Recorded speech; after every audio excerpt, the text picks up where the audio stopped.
Hello guys, my name Anil Kumar Singh. Today we are discuss about heredity and evolutions. इस chapter में हम लोग ये देखेंगे कि कैसे कोई भी कैरेक्टर्स, पेरेंट के कैरेक्टर्स जो है वो ट्रांसफ़र होते हैं हमारे ऑफस्प्रिंग में, हमारे नेक्स्ट जनरेशन्स में। देखो हेरिडिटी ये जो है, ये वर्ड हेरिडिटी ये और वेरिएशन, इन दोनों को एक बायोलॉजिकल एक ब्रांच है जिसको हम लोग जेनेटिक्स कहते हैं। वो एक नया ब्रांच डेवलप किया गया जिसमें हम हेरिडिटी और वेरिएशन के बारे में स्टडी करते हैं, उसको हम लोग जेनेटिक्स कहते हैं। आप सबको मालूम होगा कि जेनेटिक्स, फादर ऑफ जेनेटिक्स किसे कहते हैं, वो हैं ग्रेगर जॉन मेंडल्स। तो ग्रेगर जॉन मेंडल्स ने ये जेनेटिक्स की नींव रखी। अच्छा बच्चों, थोड़ा सा हम आपको मेंडल्स के बारे में बता देते हैं कि ग्रेगर जॉन मेंडल्स जो थे, एक कह लीजिए फादर थे, ऑस्ट्रिया देश के ब्रून शहर में रहते थे, बहुत कॉमन फैमिली से बिलोंग करते थे। तो ये वैसे इनका बैकग्राउंड जो है ये बायोलॉजी का नहीं था, ये लोग मैथ के बैकग्राउंड से, फिजिक्स बैकग्राउंड के थे, लेकिन इनका रुचि था, ये जानना चाह रहे थे कि कैसे कोई भी कैरेक्टर्स ट्रांसफ़र होता है। तो ये काम करना शुरू किए थे। तो इन्होंने काम करना शुरू किया और इनका जो एक्सपेरिमेंटल प्लांट्स था वो था पाइजम सेटाइवम। क्या था उसका? आप को पूछा जा सकता है गार्डन पी। गार्डन पी का साइंटिफिक नेम है पाइजम सटाइवम। ठीक है, इस फैमिली से ये बिलोंग करता है। इस प्लांट को लेकर के इन्होंने अपना एक्सपेरिमेंट किया और ये काफ़ी कुछ जो है हेरिडिटी के बारे में ये लोग बताए। इनकी कुछ टर्मिनोलॉजी है जो अभी हम लोग सीखेंगे, जानेंगे। अच्छा, ये अपना एक्सपेरिमेंट देने के बाद और कह लीजिए कि लोगों को बताया, लेकिन लोगों ने बहुत ज़्यादा नोटिस नहीं किया इनके समय काल पे, उस समय तक। और बाद में इनके मरने के लगभग 34 ईयर्स के बाद रीडिस्कवरी हो रही थी। हुगो डी व्रिज, सेरमैक और एक साइंटिस्ट थे, इनके थ्रू जो है ये रीडिस्कवरी किया गया कि जो आज हम लोग खोज रहे हैं वो मेंडल साहब पहले ही खोज चुके थे। तो बाद में इन्हें ये उपाधि मिली फादर ऑफ जेनेटिक्स की। चलिए आते हैं, हम लोग शुरुआत करते हैं इस चैप्टर का। तो मेंडल का कंट्रीब्यूशन हमने आपको बता दिया। मेंडल के समय में बहुत ज़्यादा डीएनए के बारे में, क्रोमोसोम्स के बारे में, जीन के बारे में आइडिया नहीं था ये सब के बारे में। लेकिन आज हम सब जानते हैं कि हमारा जेनेटिक मटेरियल डीएनए है और जब सेल डिवीज़न होता है तो डीएनए में हाईली क्वाइलिंग होता है और इस क्वाइलिंग से क्या बनता है, क्रोमोसोम्स बनते हैं। और एक छोटा सा पार्ट, एक छोटा यूनिट है डीएनए का ले लेते हैं तो उसको हम लोग जीन कहते हैं। और जीन क्या है, हेरिडिटी का यूनिट है। आज ये हम सब जानते हैं, लेकिन मेंडल के समय ये सब मालूम नहीं था। ठीक है, तो आपको हम कुछ टर्मिनोलॉजी बताते हैं इनका। मेंडल साहब ने जैसे कंट्रास्टिंग कैरेक्टर्स लिया, जैसे उन्होंने क्या किया, मटर, हमने कहा ना पाइजम सेटाइवम, गार्डन पी लिया, तो गार्डन पी में जो कैरेक्टर्स लिया उन्होंने सिंगल कैरेक्टर्स लिया। जैसे हाइट का है तो हाइट का कैरेक्टर लिया, single character. Colour of flower, flower का कलर कैसा है, सीड का शेप कैसा है, सीड का कलर कैसा है, ये सब सिंगल कंट्रास्टिंग कैरेक्टर। मतलब जैसे हाइट का है तो हाइट में कंट्रास्टिंग का सेंस क्या हुआ, टॉल प्लांट है तो उसका कंट्रास्टिंग ड्वार्फ प्लांट्स। या आप देखो वायलेट फ्लावर है, उसके अपोजिट में हाँ व्हाइट कलर का फ्लावर लिया, तो इसको कहा उन्होंने कंट्रास्टिंग ट्रेट्स कहा, या कंट्रास्टिंग कलर कह लीजिए। तो टॉलनेस ये है। अच्छा, डोमिनेंट और रिसेसिव क्या होते हैं, जो कैरेक्टर्स आपको F1 जनरेशन में अपीयर होता है उसको डोमिनेंट कहते हैं, जो अपीयर नहीं होता F1 जनरेशन में उसको रिसेसिव कहते हैं। ठीक है, होमोजाइगस क्या है, होमोजाइगस का सेंस ये होता है कि अगर हम टॉल ले रहे हैं, अगर टॉल के लिए हम एक ट्रेट चुनते हैं capital T, this is the homozygous. इसको क्या बोलेंगे, होमोजाइगस। सेम जो है ये ट्रेट्स हों, स्मॉल टी लिया, इसको होमोजाइगस कहेंगे। ठीक है, तो ये होमोजाइगस होता है जिसमें हम लोग कहते हैं कि सेम टाइप का कैरेक्टर्स रहते हैं और सेम टाइप का इसमें एलील्स पाए जाते हैं। हेट्रोजाइगस क्या होगा, जैसे कैपिटल टी स्मॉल टी, ये क्या होगा, हेट्रोजाइगस होगा। इसमें अलग अलग जो है एलील्स प्रेजेंट होते हैं। एलील का सेंस है कि जो इनके पास ये ट्रेट्स लिया है इन्होंने टॉल और ड्वार्फ का, वो सिंबल से शो कर रहे हैं, इसी को हम लोग एलील भी नाम देते हैं। और जीनोटाइप क्या होते हैं, जीनोटाइप जो होता है ये जैसे यहाँ पर है कि हमारा कैपिटल टी कितना कैसा है, स्मॉल टी कैसा है, कितने नंबर पे हैं। अगर हम स्मॉल टी कैपिटल टी की बात करेंगे तो ये जीनोटाइप की बात होगी।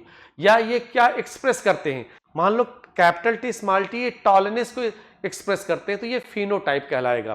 ठीक है, तो फिनोटाइप क्या होता है, ये एक्सटर्नल फीचर्स होते हैं, बाहर जैसा दिखता है, टाल है, ड्वार्फ है, कलर कैसा है, ये सब फिनोटाइप है। लेकिन जीनोटाइप क्या है, वो उसके एलील्स कैसे हैं उनके बारे में अगर हम जानते हैं तो इसको हम लोग क्या बोलेंगे, ये आपका हमारा ट्रेट्स कहलाएगा, रिसेसिव और होमोजाइगस। अच्छा, नेक्स्ट देखते हैं हम लोग इसके बारे में थोड़ा और जानते हैं, मेंडल का एक्सपेरिमेंट क्या रहा। तो मेंडल का जनरली दो एक्सपेरिमेंट थे, एक था इनका मोनोहाइब्रिड क्रॉस और दूसरा था dihybrid cross. Monohybrid cross में इन्होंने क्या किया था कि सिंगल कंट्रास्टिंग कैरेक्टर लिया था, जैसा हमने अभी बताया आपको। तो सिंगल कंट्रास्टिंग कैरेक्टर का सेंस क्या है यहाँ पर, यहाँ सिंगल कंट्रास्टिंग कैरेक्टर का सेंस ये है कि जैसे एक कैरेक्टर लिया उसको हम लोग मोनोहाइब्रिड में रखेंगे। तो मोनोहाइब्रिड क्रॉस में देखिए उन्होंने क्या लिया, एक टॉल प्लांट लिया कैपिटल टी और इसके अपोजिट में स्मॉल टी लिया, ये पेरेंटल प्लांट लिया इन्होंने, पेरेंटल प्लांट्स।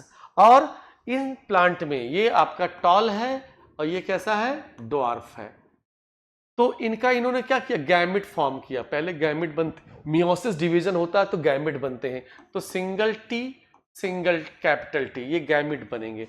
इसी तरह से यहां पर स्मॉल टी ये गैमिट फॉर्म होंगे और यहां पर क्रॉस पॉलिनेशन कराया गया, क्रॉस पॉलिनेशंस यानी इस कैपिटल टी का इस स्मॉल टी के साथ क्रॉस कराया गया, इसको कहते हैं क्रॉस पॉलिनेशंस।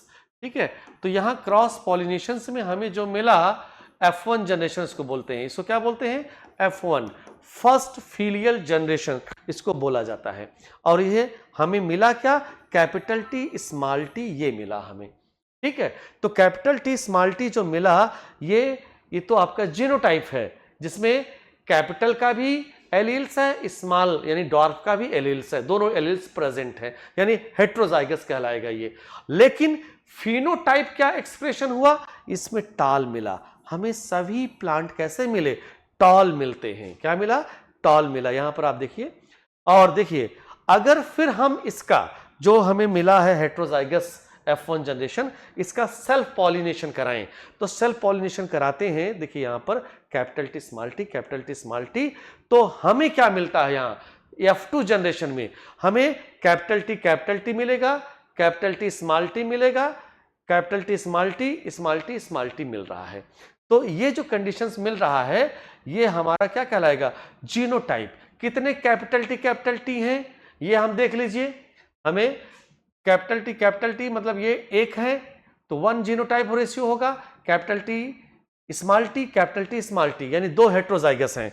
तो अगर हम यहां पर इसका रेशियो देखेंगे जीनोटाइप और फिनोटाइप का, तो फिनोटाइप के हिसाब से 3 टॉल प्लांट आ रहे हैं और एक ड्वार्फ मिल रहा है हमें।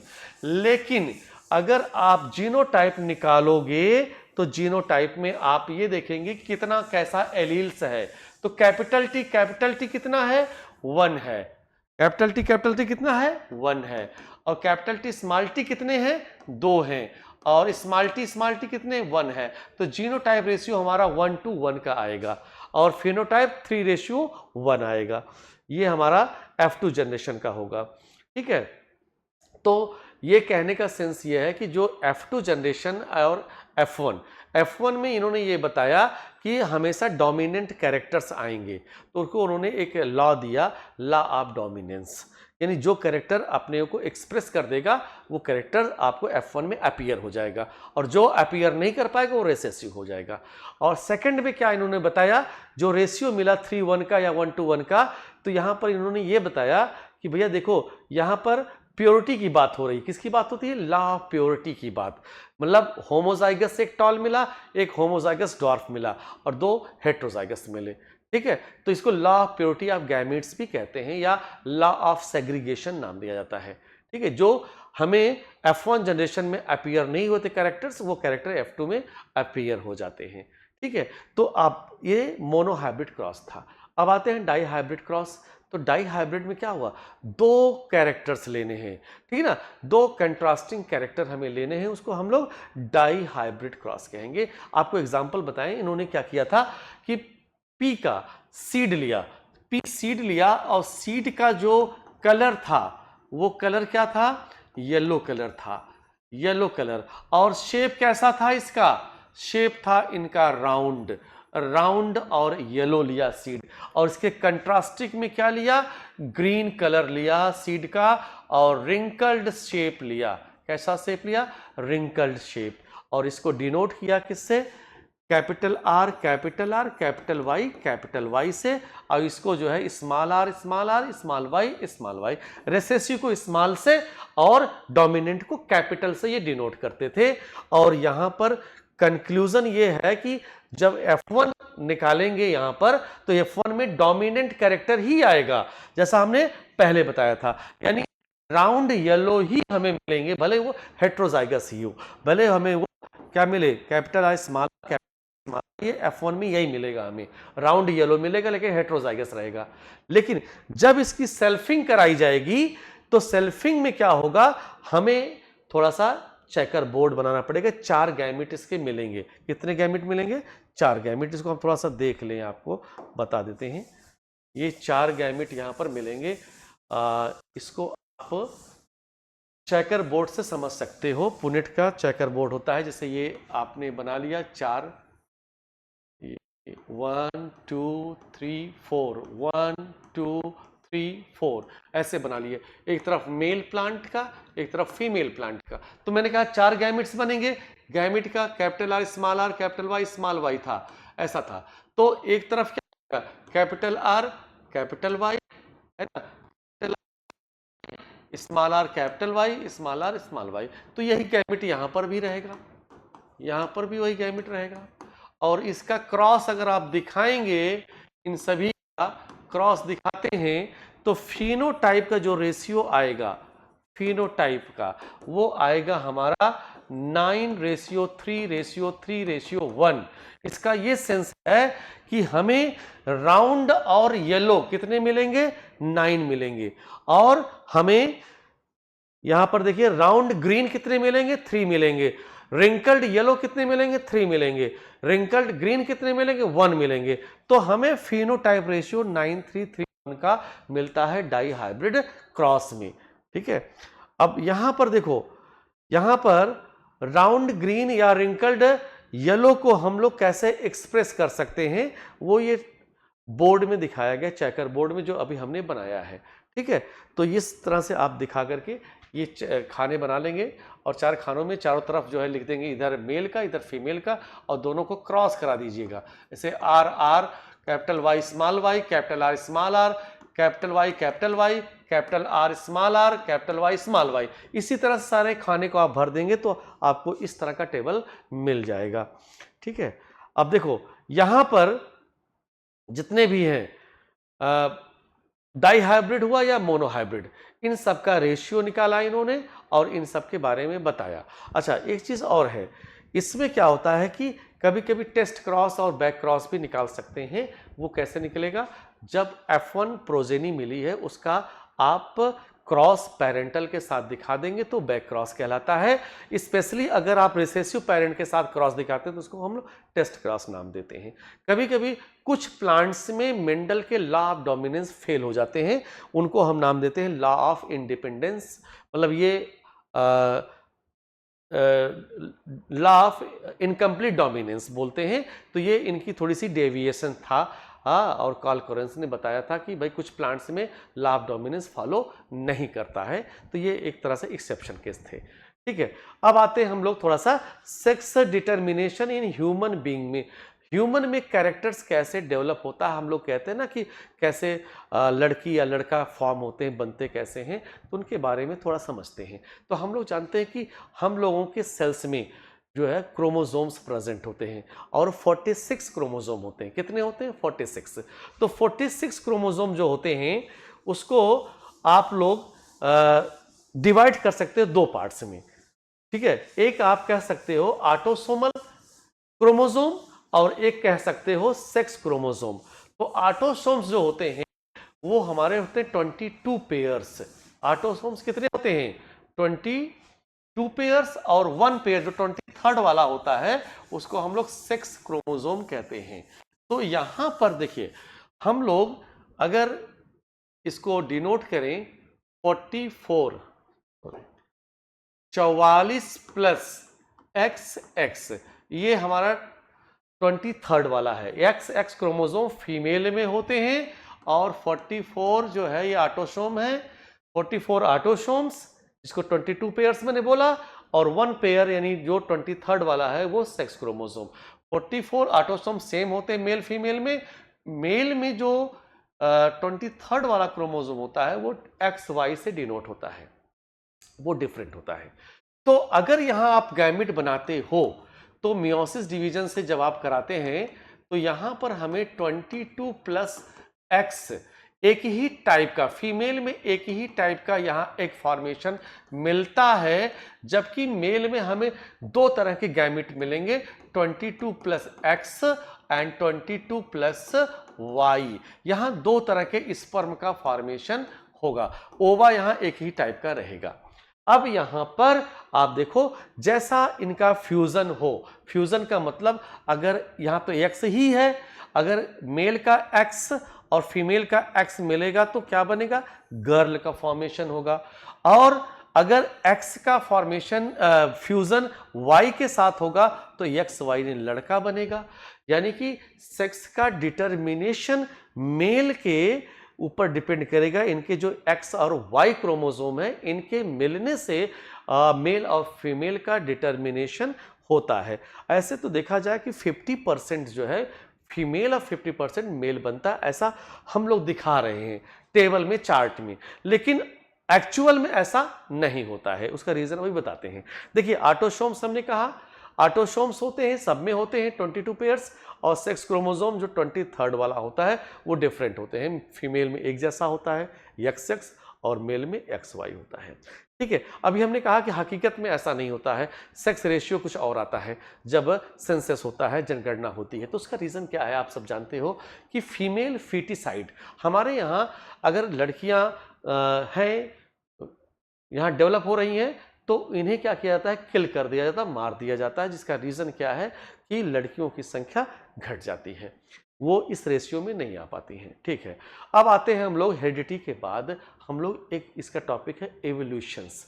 एवोल्यूशन की बात करें, देखो बेटा, एवोल्यूशन का सेंस ये होता है कि हम लोगों का डेवलपमेंट कैसे हुआ, किसी भी ऑर्गेनिज्म का डेवलपमेंट कैसे होता है। तो एवोल्यूशन ये कहता है कि ये एक ग्रेजुअली चेंजेस है, इसमें स्लोली चेंज होता है, धीरे धीरे जो है समय के साथ चेंजेस आते हैं, बदलाव आते हैं, और ये चेंजेस, बदलाव, वेरिएशंस एक लंबे समय के बाद नए स्पीसीज को यहां पर ओरिजिन कर देते हैं, एराइज कर देते हैं, और वो अपने एंसेस्टर से अलग हो जाते हैं, डिफरेंट हो जाते हैं। तो एवोल्यूशन ऐसा नहीं कि पहले हो रहा था अब नहीं हो रहा है, एवोल्यूशन हमेशा होता रहेगा, बस इसका प्रोसेस स्लो होता है। तो एवोल्यूशंस में हम लोग बात करते हैं, यहां पर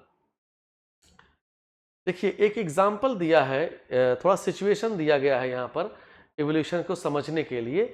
दिया गया है, crows eat beetle that has easily pick up red ones in the green bushes. There is a color variation during sexual reproduction and green beetle appear, it reproduce and population increases. देखो दो चीजें इन्होंने कैसे बता रहा है कि evolution कैसे होता है, किसी पॉपुलेशन की ग्रोथ कैसे होती है। जैसे मान लो कि बीटल है, दो स्पीसीज हैं, एक रेड कलर वाला है बीटल, एक ग्रीन कलर वाला है।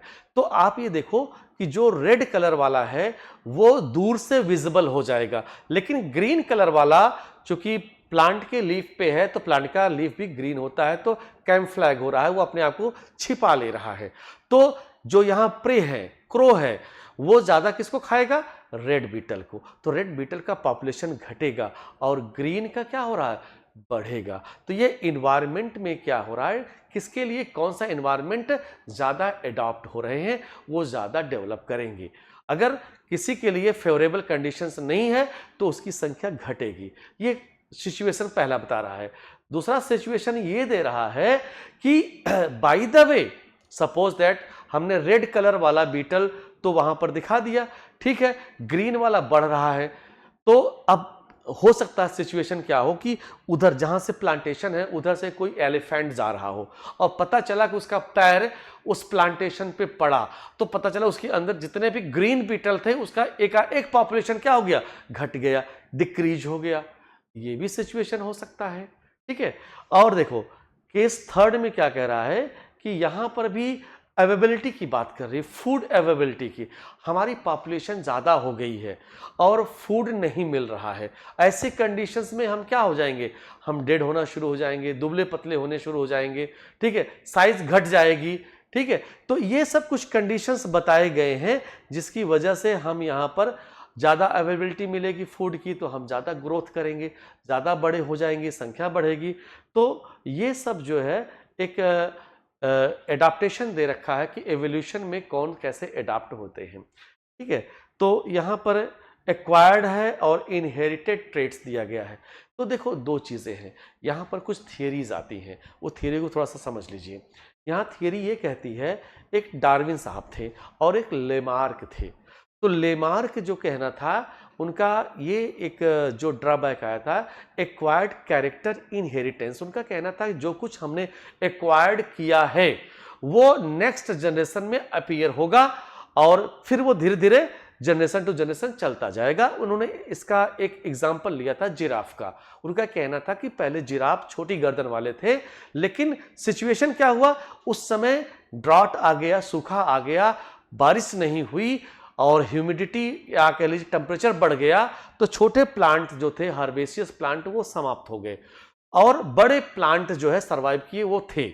तो बात ये होती है कि अब गर्दन छोटी है, छोटे पेड़ पौधे नष्ट हो गए तो अपनी गर्दन को उचकाने लगे, ठीक ना, स्ट्रेचिंग करने लगे। ऐसे में क्या हुआ, उनका कहना है कि निरंतर अभ्यास करने से उनकी गर्दन, नेक और फॉरलिम वो बड़े हो गए, मतलब बड़े धीरे धीरे बड़े हुए और एक समय ऐसा आया कि उनके जनरेशन में बड़े नेक वाले और फॉरलिम बड़े वाले ये पैदा होने लगे, ठीक है। तो ऐसा इन्होंने कहा एक्वायर्ड कैरेक्टर इनहेरिटेंस, ठीक है।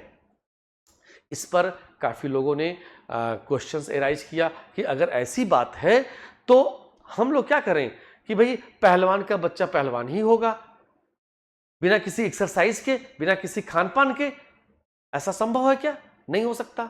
या आप देखो एक बीजमान साहब थे जो इन्होंने कहा कि अगर ऐसी बात है एक्वायर्ड कैरेक्टर क्या है तो हम ऐसा करते हैं, चूहे की पूंछ काटते हैं। कई जनरेशन तक काटा उन्होंने कि बिना पूंछ वाला चूहा जो है पैदा हो, लेकिन नहीं हुआ ऐसा। तो यहाँ पर ये थोड़ा सा खंडन हुआ, इसको थोड़ा सा रिफॉर्म किया गया इनकी थियरी को। लेकिन वहीं पर डार्विन क्या कहते हैं, डार्विन ये कहते हैं कि ये जो कैरेक्टर्स की बात किया जा रहा है उस समय क्या था कि इन्वायरमेंट जो है सेलेक्ट करेगी, जो ज़्यादा सुटेबल होगा वो इन्वायरमेंट उसको प्रमोट करती है, उसके जनरेशन आगे बढ़ते हैं। जैसे इन्होंने कहा कि सर्वाइवल ऑफ द फिटेस्ट, यानी जो कुछ इस इन्वायरमेंट में चाहे सूखा पड़ रहा हो, चाहे पानी की कमी हो रही है, खाने की कमी हो रही है, टेम्परेचर ज़्यादा हो रहा है, अगर इन सब से लड़ते हुए हम अपने आप को सर्वाइव कर लें तो इन्वायरमेंट हमें सेलेक्ट करेगी, ठीक है। तो कहने का सेंस ये है कि सर्वाइवल ऑफ द फिटेस्ट उनका ये थियरी थी। उनका कहना था कि उस समय दो स्पीसीज थे जिराफ के, एक छोटी गर्दन वाले और एक लंबी गर्दन वाले। तो जब इन्वायरमेंट में चेंजेस आए तो छोटी गर्दन वाले अपने आप को सर्वाइव नहीं कर पाए और लंबी गर्दन वालों को ऑप्शन था, बड़े पेड़ पौधे की पत्तियां खा रहे थे और जिसकी वजह से वो आज भी उनकी जनरेशन चल रही है। छोटी गर्दन वाली जनरेशन क्या हो गई, विलुप्त हो गई, यानी एक्सटेंट हो गई है। तो ये था एक्वायर्ड कैरेक्टर इनहेरिटेंस। और इनहेरिटेंस क्या हो सकता है, मेंडल साहब ने ये बताया कि जो हमारे जीन में है, जो हमारे फैक्टर्स में हैं, वो अगर ट्रांसफर होते हैं तो वो जो है नेक्स्ट जनरेशन में कैरेक्टर्स लाएंगे, ना कि एक्सटर्नल फीचर से। एक्सटर्नल फीचर जो है वो कैरेक्टर नहीं जाता है। तो चार्ल्स डार्विन का इवोल्यूशन पर ये रहा। स्पेसिएशंस इसमें इन्होंने बताया कि it means development of one more species, एक से अधिक स्पीसीज का जो है डेवलपमेंट होता है। और इसमें देखिए जीन फ्लो और नेचुरल सिलेक्शन के बारे में अभी हमने आपको बता ही दिया इसमें। और एवोल्यूशन में देखा जाए कि एक दो पॉइंट और आप जान लें एक जैसे होता है होमोलॉगस ऑर्गेन्स और एनालॉगस ऑर्गेन्स की वजह से हमें एविडेंस बताने पड़ते हैं। जैसे होमोलॉगस का सेंस होता है कि ओरिजिन सबकी सेम होती है, बट अलग अलग एनवायरनमेंट में रहने के कारण इनका फंक्शंस अलग होता है। नेक्स्ट है जैसे एनालॉगस में क्या होता है, एनालॉगस में ओरिजिन जो है डिफरेंट होती है बट फंक्शन सेम होता है, तो ये भी एवोल्यूशन को शो करते हैं। और हम लोग एवोल्यूशन के एविडेंस को समझने के लिए फॉसिल को भी स्टडी करते हैं। जैसे हमको पता है कि हमें जो है इसके पहले जुरासिक पीरियड में हम लोग जानते हैं डायनासोर थे, तो डायनासोर जो थे वो डायनासोर आए कब, ये हमें फॉसिल से पता चलता है। तो कौन से एनिमल कब थे ये इसका पता फॉसिल से चलता है। तो ये सब एविडेंसेस हैं एवोल्यूशंस के। Thank you.